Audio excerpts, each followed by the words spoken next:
নমস্কার, এই মুহূর্তে আমি দাঁড়িয়ে রয়েছি এসএফআই এর পাবলিকেশন ছাত্র সংগ্রাম ৩৪২ নম্বর স্টলে। আমার সঙ্গে রয়েছেন এসএফআই এর রাজ্য সম্পাদক দেবাঞ্জন দে। এই মুহূর্তে রাজ্য থেকে ৮,০০০ স্কুল বন্ধ হয়ে যাচ্ছে। গতকালই আমরা জানি কি পরিস্থিতি ছিল, আপনাকেও অনেক কিছু সহ্য করতে হয়েছে। সেই জায়গায় দাঁড়িয়ে এসএফআই বা ছাত্র সংগ্রাম বইয়ের স্টল দিচ্ছে। কি মনে হচ্ছে, মানে বই পড়ার ক্ষেত্রে গুরুত্ব এই মুহূর্তে কেমন রয়েছে? এক হচ্ছে যে শুধু বই না, গোটা পড়াশোনার ব্যবস্থাটাকেই হচ্ছে যে গুরুত্বহীন করে দিতে চাইছে রাজ্যের সরকার। সেরকম একটা পরিবেশ, এমন একটা জায়গা তৈরি করছে রাজ্যের সরকার, যেখানে শুধু ৮,০০০ স্কুল বন্ধই হয়েছে এমন নয়, ৩৫০০ স্কুলে কোনো পড়ুয়া নেই, পড়ুয়া শূন্য স্কুল। ৬,৫০০ স্কুলে মাত্র একজন টিচার স্কুল চালাচ্ছে। কোনো ভ্রুক্ষেপ নেই সরকারের। সরকারি পড়াশোনা, পাবলিক এডুকেশন, আপনি আমরা সবাই ট্যাক্স দিই সরকারকে, যাতে আমাদের পরিবারের ছেলেমেয়েদের পড়াশোনার দায়িত্ব, আমাদের পড়াশোনার দায়িত্ব সরকার নেয়। কিন্তু সরকার সেই ট্যাক্সের টাকা দিয়ে নিজেদের দলীয় তহবিল গোছাচ্ছে। প্রতি পঞ্চায়েতে মদের দোকান খুলবার কথা বলছে, কিন্তু এই কথাটা বলছে না যে প্রতি পঞ্চায়েতে স্কুলের প্রয়োজন আছে, সরকারি স্কুল।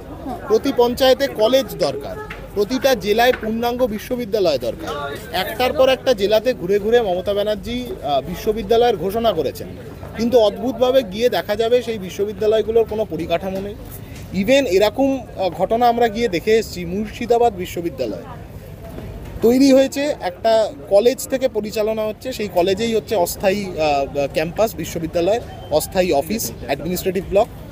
সেইখানে ভিসি বাদে আর কেউ হচ্ছে যে পার্মানেন্ট চাকরি নয় কারোর, সবাই কন্ট্রাকচুয়াল। যে রেজিস্ট্রারের সঙ্গে আমরা কথা বলতে গেছিলাম, এমনই অবস্থা রাজ্যের পড়াশোনার মানে পরিসরটার, যে সেই রেজিস্ট্রার উনি হচ্ছে কন্ট্রাকচুয়াল এমপ্লয়ি। অতএব গোটা পড়াশোনার কাঠামোটাকে সরকারি টাকা খরচ করবার কোনো মনোভাব রাজ্য সরকারের নেই। প্রতি বছর আমরা দেখি যে শিক্ষা খাতে বাজেটে ব্যয় বরাদ্দ ক্রমশ কমানো হচ্ছে। একাধিক দুর্নীতি, গোটা পড়াশোনার ক্ষেত্রটাকে দুর্নীতির মোড়ক এবং জাঁকজমকের মোড়ক। আমরা দেখেছি ছাত্র উৎসব হয়েছে, এর মধ্যে ছাত্র সপ্তাহ পালন হয়েছে। মঞ্চের ওপরে দেব, সোহম, তারপর সায়নী ঘোষ, ইন্দ্রনীল সেন, তাদের গান বাজনার আসর হয়েছে। ব্রাত্য বসু শিক্ষামন্ত্রী, তিনি ওখানে দাঁড়িয়ে গান গাইছেন এবং মমতা ব্যানার্জি ওনাদের মার্কশিট তৈরি করে দিচ্ছেন যে কে কত ভালো গান গেয়েছে। কেউ 10-এ 6 পাচ্ছে, কেউ 10-এ 7 পাচ্ছে। কিন্তু ওই ছাত্র সপ্তাহের মধ্যেই ক্যানিংয়ে একজন ছাত্রী, যে নবম শ্রেণী থেকে দশম শ্রেণীতে ওঠার কথা, যার টোটো চালক বাবা টাকা জোগাড় করতে পারেনি মেয়েটাকে স্কুলে ভর্তি করানোর, সেই গ্লানি থেকে মেয়েটা আত্মহত্যা করলো।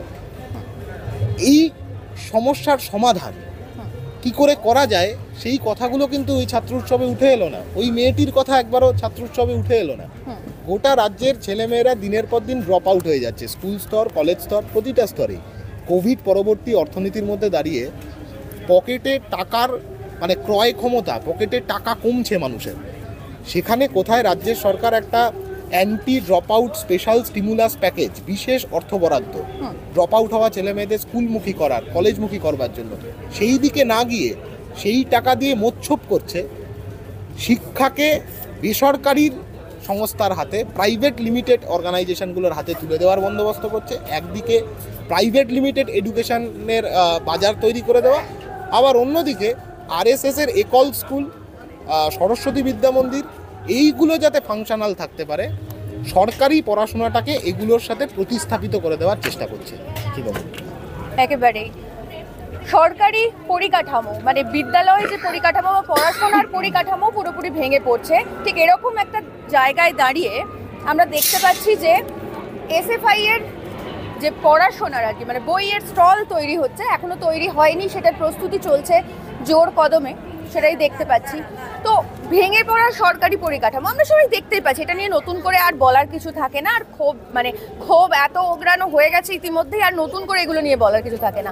যে প্রশ্নটা নতুন করে মনে দানা বাঁধে, যে ঠিক এরকম একটা ভেঙে পড়া পরিকাঠামোর জায়গায় এরকম একটা বুক স্টল তৈরি হচ্ছে, কি মনে হচ্ছে যে ওই ভেঙে পড়া পরিকাঠামোকে এই পরিকাঠামোটা কতটা ব্যাকআপ দেবে? আমাদের এই বুক স্টল থেকেই ৩৪২ নম্বর স্টল কলকাতা আন্তর্জাতিক পুস্তক মেলাতে, এই বুক স্টল থেকেই বিকল্প শিক্ষানীতি পাওয়া যাবে।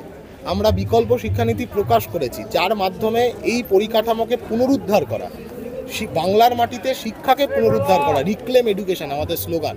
গতকালও এই স্লোগানকে সামনে রেখেই আমরা বিকাশ ভবন অভিযান সংগঠিত করেছিলাম এবং এই গোটা বছরটা হচ্ছে যে আমরা এই রিক্লেম এডুকেশনের স্লোগানকে সামনে রেখেই বাংলার শিক্ষাকে পুনরুদ্ধার করা। এই লড়াই আমরা লড়ে যাব। এই লড়াইতে আমাদের মূল হাতিয়ার হলো এই বিকল্প শিক্ষানীতি। যে বিকল্প শিক্ষানীতির মাধ্যমে আমরা বলতে চেয়েছি যে সরকারি টাকা কি কি উপায়ে খরচা করা যেতে পারে এই পরিকাঠামোকে পুনরুদ্ধার করবার জন্য। এই তো উপায় আছে, তো বড় লোকের ট্যাক্সের টাকা, বড় লোকের থেকে ট্যাক্স নাও, ধনীদের থেকে ট্যাক্স নাও, সেই ট্যাক্সের টাকা খরচা করো গরিব মধ্যবিত্ত পরিবারের ছেলে মেয়েদের পড়াশোনার জন্য, পড়াশোনার পরিকাঠামো গড়ে তোলবার জন্য।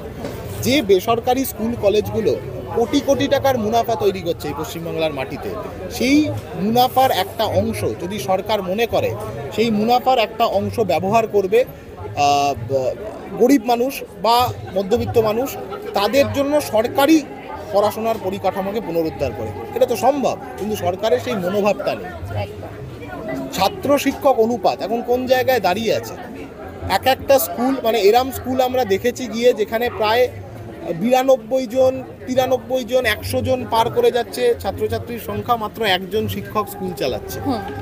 মাদ্রাসা, এরম মাদ্রাসায় আমরা গেছি সার্ভে করতে, যেখানে 92 জন ছাত্রী একটি মাদ্রাসায় পড়ছে, একজন মাত্র শিক্ষিকা, উনি প্রধান শিক্ষিকা, উনি সমস্ত সাবজেক্ট পড়ান, ওনাকেই মিড ডে মিলের ব্যবস্থা করতে হয়, ওনাকেই রান্না করতে হয়, ওনাকেই খাওয়াতে হয়।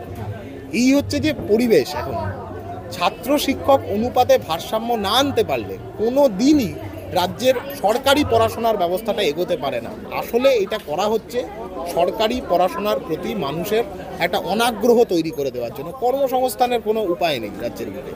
আমরা পড়াশোনা করি কোন ভাবনা থেকে, যে পড়াশোনা করবার পরে কাজ করব, কাজ পাবো, বাড়িতে পরিবারের দায়িত্ব নেব, এই ভাবনা থেকে তো যে কোনো ছেলে মেয়ে তারা পড়াশোনা করে, উচ্চশিক্ষায় যায়, সমস্তটা। সেই কর্মসংস্থানের জায়গা সংকুচিত হয়ে যাচ্ছে। কোনো কলেজে সরকার প্রদত্ত, সরকারের নিজস্ব পরিকল্পনায় প্লেসমেন্ট সেল তৈরি হয়। ভারী শিল্পে কোনো বিনিয়োগ নেই রাজ্যের বুকে। অতএব মানে চাকরির জায়গাটাও ব্লকড হয়ে যাচ্ছে। পড়াশোনা শেষ করবার পরে কি করব, এই এই এই অনিশ্চয়তার জায়গা থেকে আরও অনেক বেশি মানুষ পড়াশোনার প্রতি তাদের আগ্রহটা কমে যাচ্ছে। সব মিলিয়ে এমন একটা পরিবেশ পরিস্থিতি তৈরি করা হচ্ছে যেখানে স্কুল কলেজ বিশ্ববিদ্যালয়, সরকারি মাদ্রাসা, সরকারি পড়াশোনার পরিকাঠামোর প্রতি মানুষের একটা বিরক্তি তৈরি হয় এবং তারা ন্যাচারালি, যাদের কাছে সেই সংস্থান আছে, উপায় আছে, তারা আস্তে আস্তে অ্যালাইন করে যাবে বেসরকারি পড়াশোনার ব্যবস্থার প্রতি, এবং যারা পারবে না পিপিপি মডেলের প্রতি, যারা পারবে না তারা শিক্ষা থেকে দূরে চলে যাবে, যেটা বড় অংশ আর সব মিলিয়ে। অনেক ধন্যবাদ। আমরা কথা বলছিলাম এই মুহূর্তে এসএফআই এর রাজ্য সম্পাদক দেবাঞ্জন দের সঙ্গে, এবং এসএফআই এর এই মুহূর্তে মূল মন্ত্রই হচ্ছে রিক্লেম দ্য এডুকেশন, এবং এই মন্ত্র নিয়েই গতকাল আমরা দেখেছি বিকাশ ভবন অভিযান, সেখানে কি ধুন্ধুমার কাণ্ড হয়েছে, কিন্তু তা হোক, আগামীতে এরকম কাণ্ড আরও হোক, যাতে এই পশ্চিমবঙ্গের শিক্ষা ব্যবস্থার পুনরুত্থান হতে পারে।